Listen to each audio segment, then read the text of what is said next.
Halo, teman-teman. Apa kabar?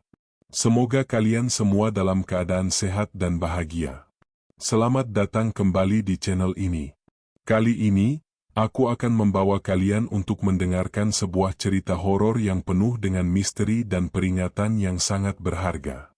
Cerita kali ini mengangkat kisah tentang pesugihan yang terjadi di sebuah desa di Kudus, yang ternyata tak hanya membawa kekayaan, tapi juga kehancuran yang mengerikan.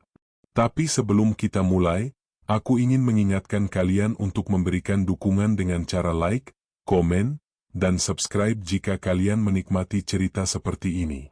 Jangan lupa juga untuk share ke teman-teman kalian supaya mereka juga bisa merasakan ketegangan dan pelajaran berharga yang ada di balik cerita ini. Terima kasih banyak ya, sudah selalu mendukung channel ini. Di tengah hamparan persawahan hijau yang membentang luas di Kudus, tersembunyi sebuah desa kecil yang tenang namun menyimpan banyak rahasia. Desa itu, sebut saja Desa Kembang Jati, tampak biasa saja di siang hari. Namun, begitu malam tiba, suasana berubah drastis. Hembusan angin yang melewati pepohonan rindang menghasilkan bunyi seperti bisikan. Bahkan, warga desa yang sudah bertahun-tahun tinggal di sana sering merinding tanpa alasan jelas saat berjalan di luar rumah pada malam hari.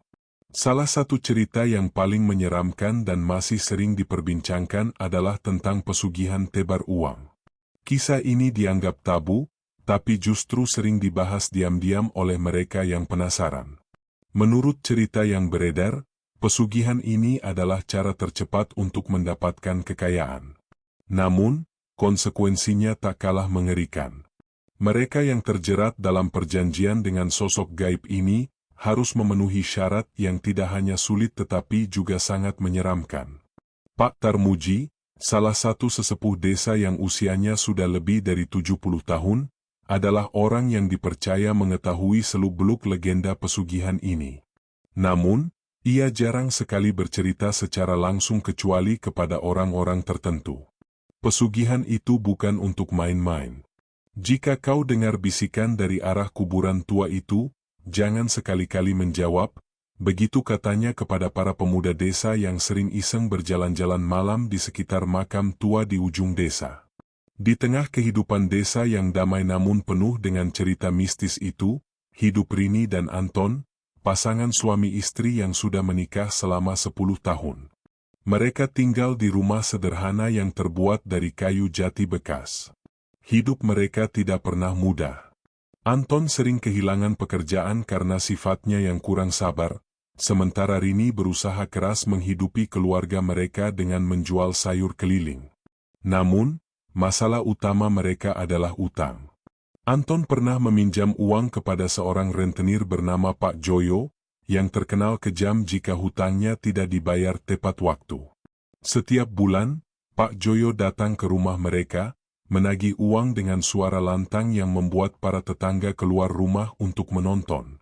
Rini merasa malu setiap kali kejadian itu berlangsung, tetapi ia tidak punya pilihan. Tekanan ekonomi semakin membuat Rini merasa putus asa. Suatu malam, ketika mereka makan malam dengan menu sederhana berupa nasi dan tempe goreng, Rini melamun sambil memandangi suaminya yang terlihat semakin kurus. Sampai kapan kita akan hidup seperti ini? Pikirnya dalam hati.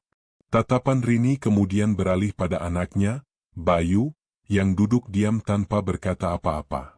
Anak itu terlalu kecil untuk memahami penderitaan yang dirasakan kedua orang tuanya. Suatu hari, saat sedang duduk di teras rumah sambil merapikan keranjang sayurnya, Rini mendengar percakapan antara dua ibu-ibu di dekat sumur desa. Salah satu dari mereka, Bu Sarti, berbicara dengan nada penuh semangat. "Kamu tahu, kan, Pak Sudarto? Dulu dia hidup miskin seperti kita. Tapi sekarang lihat saja rumahnya, besar dan penuh barang-barang mahal." Bu Narti, lawan bicaranya, hanya mengangguk dengan ekspresi penasaran. "Iya, tapi dari mana dia dapat uang sebanyak itu? Katanya dia tidak bekerja." Bu Sarti kemudian menurunkan suaranya menjadi bisikan, tapi Rini yang duduk tak jauh tetap bisa mendengar. Katanya, Dia ikut pesugihan tebar uang. Dia pergi ke makam tua di malam Jumat Kliwon dan melakukan sesuatu di sana. Setelah itu, rezekinya langsung melimpah. Kata-kata itu membuat Rini tertegun. Ia pernah mendengar cerita tentang makam tua yang terletak di pinggir hutan desa, tetapi ia tidak pernah tahu bahwa tempat itu berkaitan dengan pesugihan. Keinginan untuk tahu lebih jauh mulai muncul di benaknya. Keinginan itu akhirnya membuat Rini memutuskan untuk menemui Pak Sudarto. Ia berjalan kaki menuju rumah Pak Sudarto yang terletak di ujung desa. Rumah itu terlihat megah, dengan pagar besi tinggi yang tampak tidak cocok dengan suasana desa.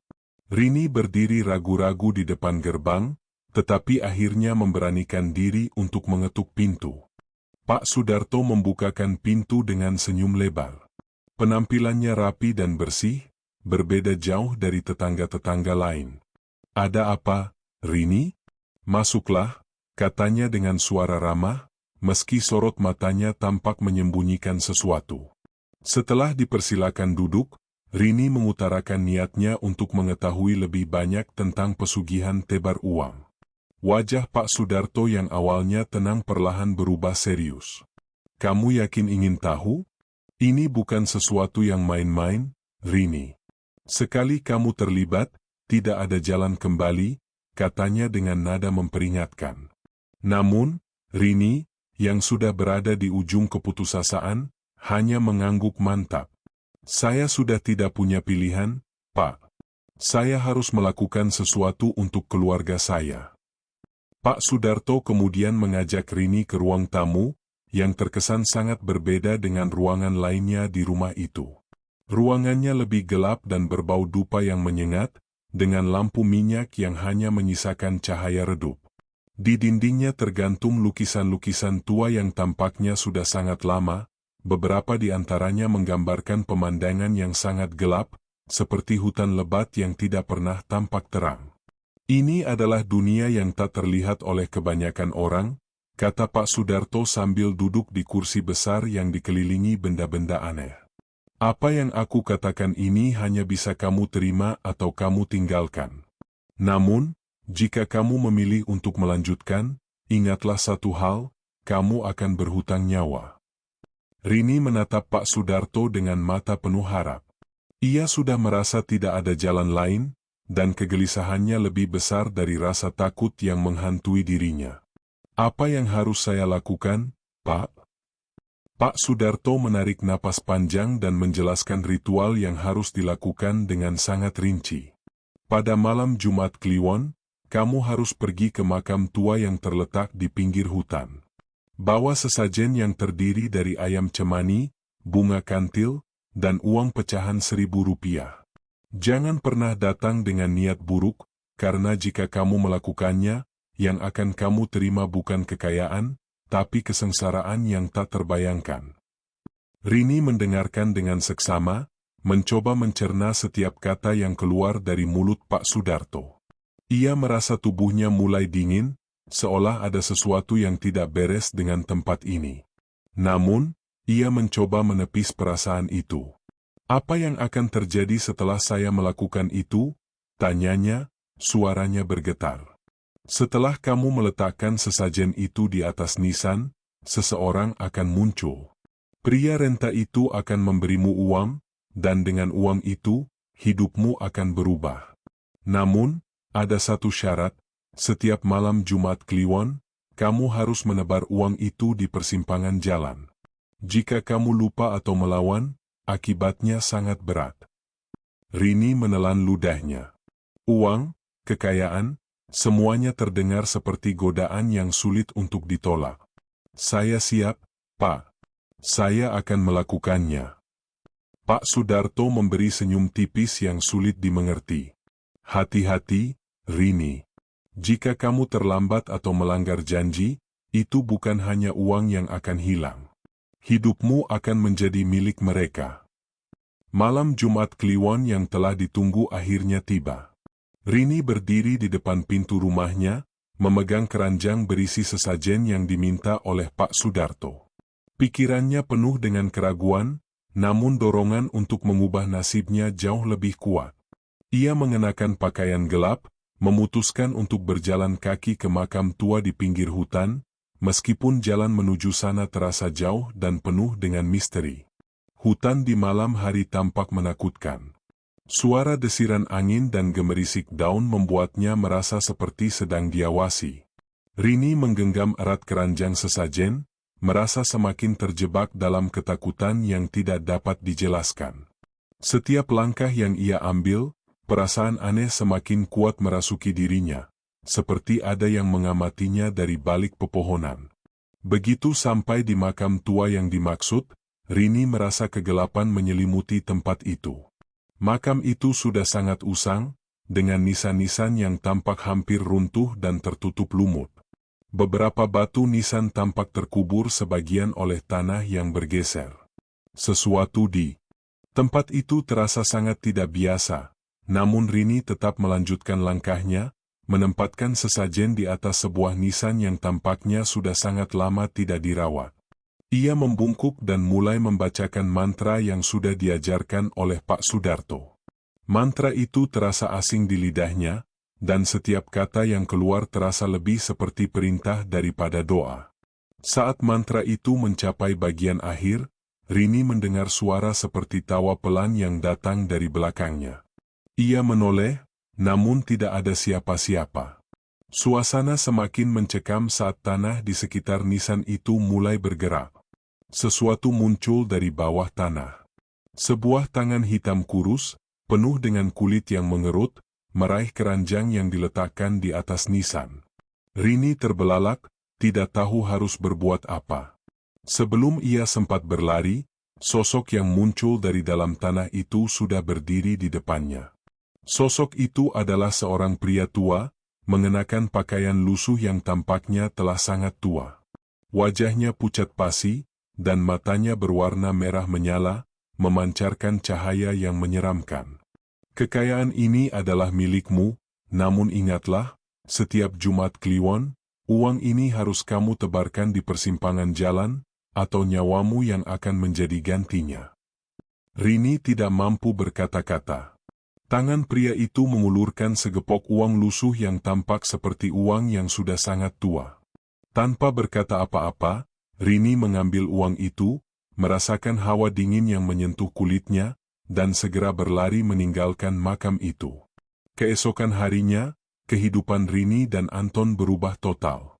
Mereka yang sebelumnya hanya mampu makan seadanya, kini memiliki rumah yang penuh dengan barang-barang mahal dan uang yang melimpah. Anton, yang tiba-tiba mendapatkan pekerjaan baru yang menjanjikan, tidak bisa percaya dengan apa yang terjadi. Rini pun merasakan kegembiraan yang luar biasa, meskipun ada perasaan aneh yang tidak bisa ia jelaskan. Namun, kekayaan itu datang dengan harga yang sangat tinggi. Setiap malam Jumat Kliwon, Rini merasakan sesuatu yang menekan dirinya untuk melakukan ritual tebar uang. Jika ia lupa atau terlambat, suara bisikan yang menyeramkan akan terdengar di telinganya, "Mana uangnya?" Suara itu seperti berasal dari kedalaman bumi, membuatnya terbangun di tengah malam, penuh ketakutan. Suatu malam, Rini terlambat menebar uang sesuai perintah. Ia merasa ada yang tidak beres, namun tetap berusaha tidur. Namun, suara langkah kaki yang berat dan menyeret mulai terdengar di luar rumah. Sesuatu yang gelap dan besar menggerakkan tanah di sekitar rumah mereka. Ketakutan mulai mencekam Rini. Saat ia keluar rumah, bayangan hitam dengan wajah yang mengerikan muncul di depannya. "Kamu sudah melanggar perjanjian," suara itu bergema di seluruh tubuhnya. "Saatnya kamu bayar." Itulah awal dari mimpi buruk yang tidak berujung. Suara itu bergema dalam kepala Rini, tak pernah berhenti, semakin keras seiring berjalannya waktu.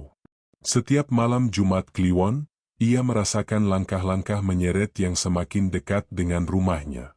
Pada awalnya, ia bisa menenangkan dirinya dengan meyakinkan bahwa itu hanya ketakutan berlebihan. Namun semakin sering ia mendengar suara itu, semakin ia yakin bahwa itu bukan sekadar imajinasi. Suatu malam, Saat Rini sedang berdiri di halaman rumah sambil memandangi langit yang gelap, langkah kaki itu datang lagi, kali ini jauh lebih nyata. Rasanya seperti ada yang mengintai dari balik kegelapan malam. Begitu langkah itu semakin dekat, Rini merasakan hawa dingin yang menusuk kulitnya, dan tiba-tiba bayangan besar muncul di depan pintu rumah. Bayangan itu tinggi besar, dan wajahnya tidak bisa dikenali dengan jelas karena tertutup bayangan hitam pekat yang menyelimuti tubuhnya. Namun, satu hal yang pasti, ada sesuatu yang sangat jahat dalam diri sosok itu.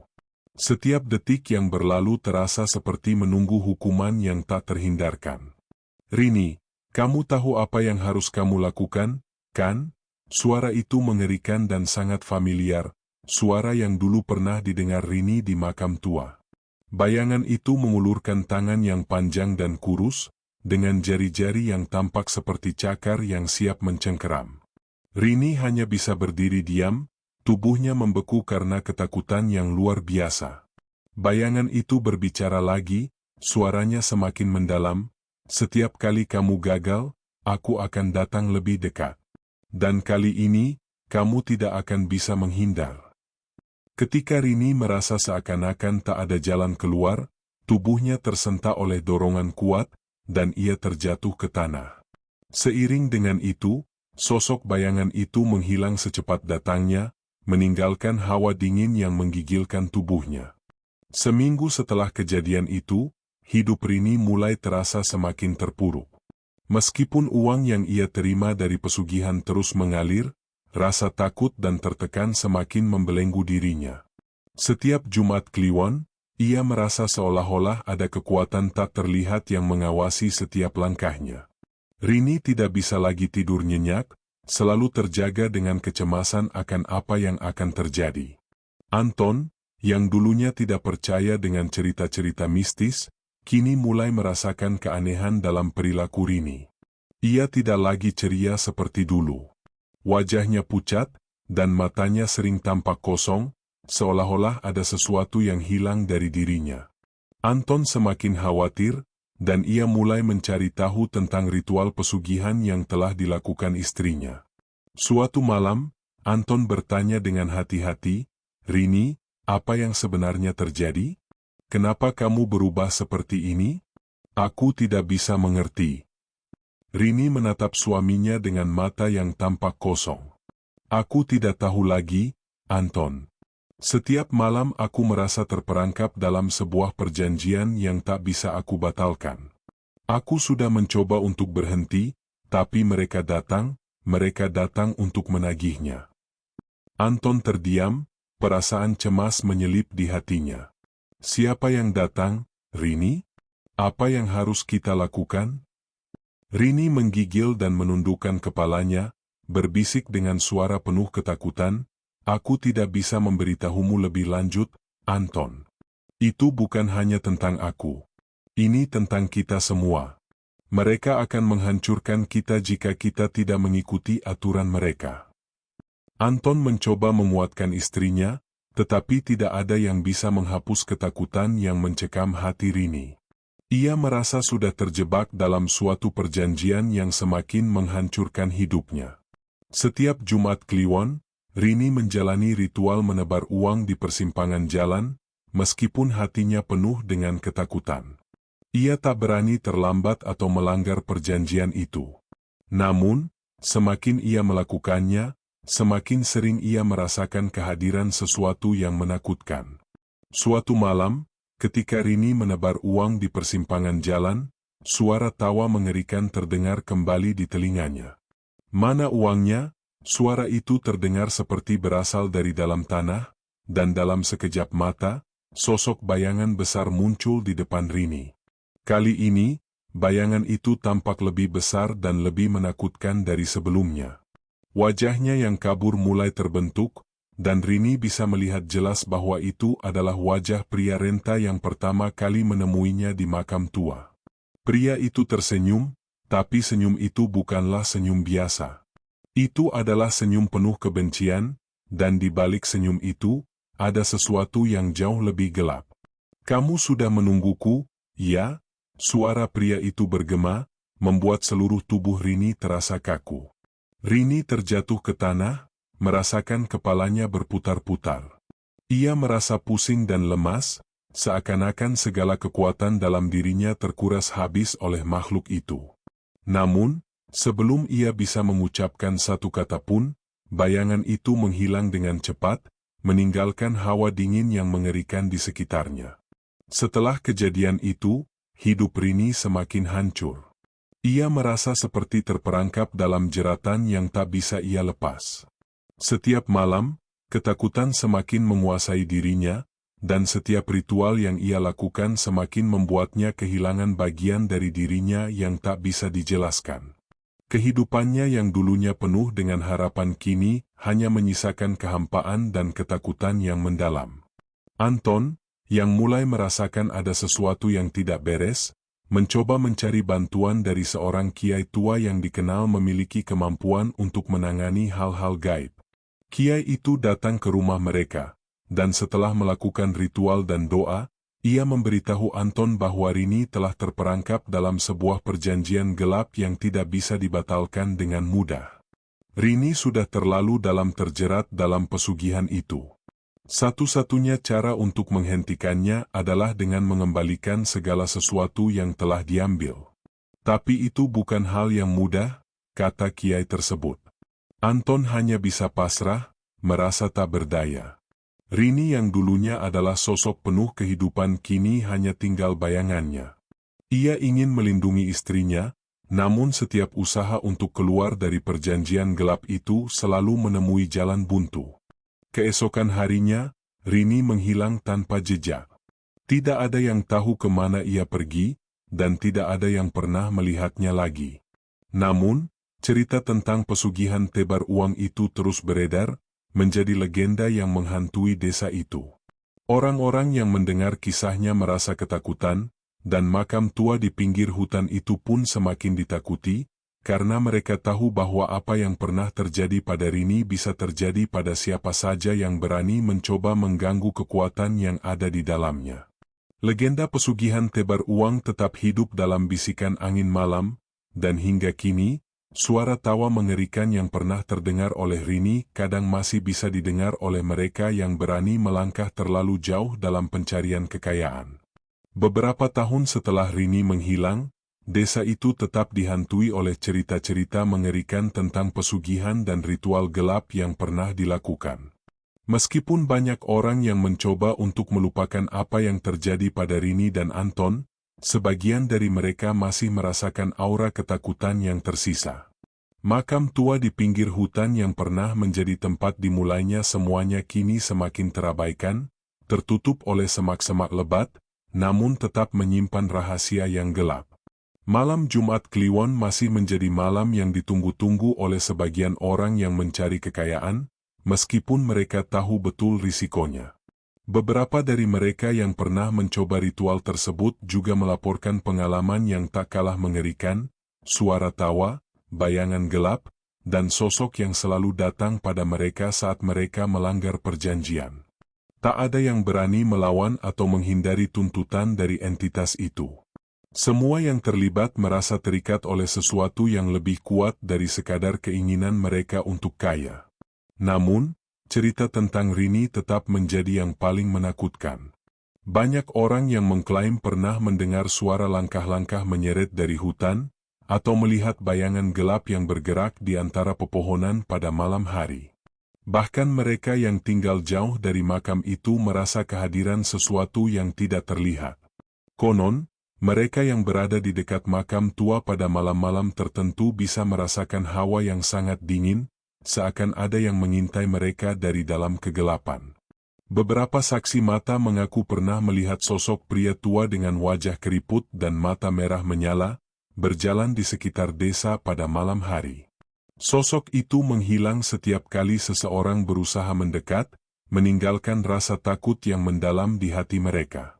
Orang-orang mulai menghindari jalan menuju hutan, terutama pada malam Jumat Kliwon, karena mereka merasa ada sesuatu yang buruk akan terjadi jika mereka berada di dekat tempat itu.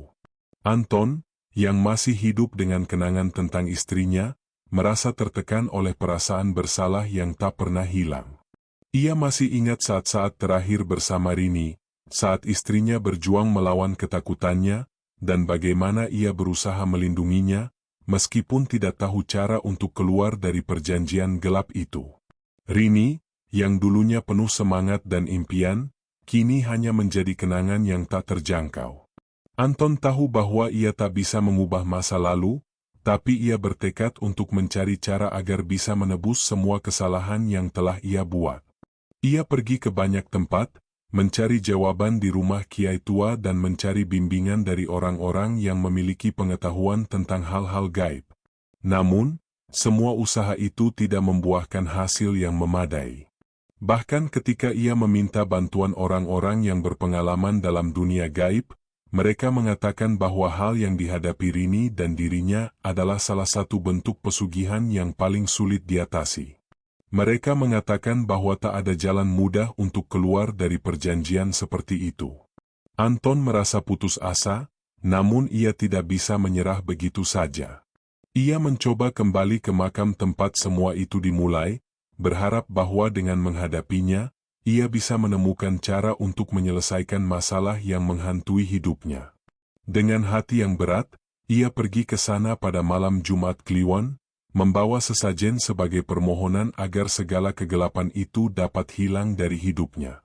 Namun, saat ia sampai di makam, ia merasakan sesuatu yang berbeda. Tempat itu terasa lebih gelap dari sebelumnya, dan udara di sekitarnya begitu berat, seperti ada yang menunggu untuk menghukum siapa saja yang berani datang. Anton tidak dapat menahan perasaan takut yang menguasai dirinya. Ia melangkah maju, meletakkan sesajen di atas nisan, berharap itu akan membantu. "Tolong, beri aku kesempatan untuk menebus semuanya," katanya dengan suara bergetar. "Aku tidak ingin hidup dalam ketakutan ini lagi." Tak lama setelah itu, suara tawa yang familiar kembali terdengar, lebih keras dan lebih menakutkan dari sebelumnya. Anton merasakan tubuhnya gemetar saat bayangan besar itu muncul di depannya, dengan wajah yang penuh kebencian. "Kamu tidak bisa lari dari perjanjian ini," suara itu bergema. "Kamu dan Rini sudah terikat dengan kami selamanya." Anton jatuh ke tanah, merasa putus asa. Namun, saat ia menutup matanya, sebuah cahaya terang tiba-tiba menyinari tempat itu. Cahaya itu tidak berasal dari dunia ini, tetapi tampaknya datang dari sebuah kekuatan yang lebih tinggi, yang mencoba memberikan jalan keluar. Tiba-tiba, bayangan itu menghilang, dan suara tawa berhenti. Anton merasa ada kekuatan yang mengalir dalam dirinya, seperti ada sesuatu yang telah terlepas dari jiwanya. Ketika ia membuka mata, makam itu tampak seperti tempat yang biasa saja, tanpa ada yang menakutkan. Anton pulang dengan perasaan yang campur aduk. Ia tidak tahu pasti apa yang telah terjadi, tetapi ia merasa bahwa ia telah melewati batas yang sangat jauh. Ia merasa seolah-olah kekuatan besar telah membebaskannya dari ikatan gelap yang selama ini menghantui hidupnya. Namun, meskipun ia merasa lega, perasaan kehilangan masih menguasai dirinya. Rini tidak akan pernah kembali, dan perjanjian yang telah mereka buat tidak bisa diperbaiki. Kehidupan Anton berlanjut, tetapi tak pernah sama lagi. Ia merasa hampa, dan seringkali mendapati dirinya teringat pada Rini, pada malam-malam yang mereka lewati bersama sebelum semua ini terjadi. Bahkan setelah bertahun-tahun, bayangan gelap itu masih menghantui pikirannya, dan terkadang ia mendengar suara tawa yang tak bisa ia lupakan. Makam tua itu akhirnya dibiarkan begitu saja, terlupakan oleh kebanyakan orang yang takut untuk mendekatinya. Hutan itu tetap sepi, dan cerita tentang pesugihan tebar uang terus hidup dalam bisikan angin yang mengalir melalui pepohonan. Seiring berjalannya waktu, legenda itu menjadi peringatan bagi mereka yang berani berbisnis dengan kekuatan gelap, dan bagi mereka yang tidak bisa menahan godaan kekayaan yang datang dengan harga yang sangat tinggi. Anton tahu bahwa meskipun ia bisa menghindari kekuatan itu, ia tetap terperangkap dalam kenangan tentang istrinya, yang hilang selamanya. Ia tak pernah bisa melupakan wajah Rini, dan bagaimana ia telah kehilangan segalanya dalam pencarian kekayaan yang tak pernah benar-benar membawa kebahagiaan.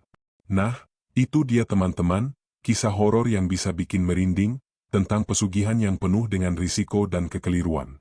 Pesan moral yang bisa kita ambil dari cerita ini adalah bahwa dalam mencari nafkah, kita harus selalu memilih cara yang baik dan benar, sesuai dengan aturan agama dan etika. Tak ada jalan pintas untuk mendapatkan kekayaan yang berkah. Semua harus melalui usaha yang jujur dan kerja keras, tanpa harus melanggar prinsip-prinsip kebaikan dan kebenaran. Semoga kalian semua mendapatkan pelajaran berharga dari cerita ini. Jangan lupa untuk terus mendukung channel ini dengan like, komen, dan subscribe ya. Dan tentunya, share ke teman-teman kalian supaya semakin banyak yang bisa belajar dari kisah ini. Sampai jumpa di video berikutnya, dan selalu ingat, kejayaan datang dengan usaha yang lurus.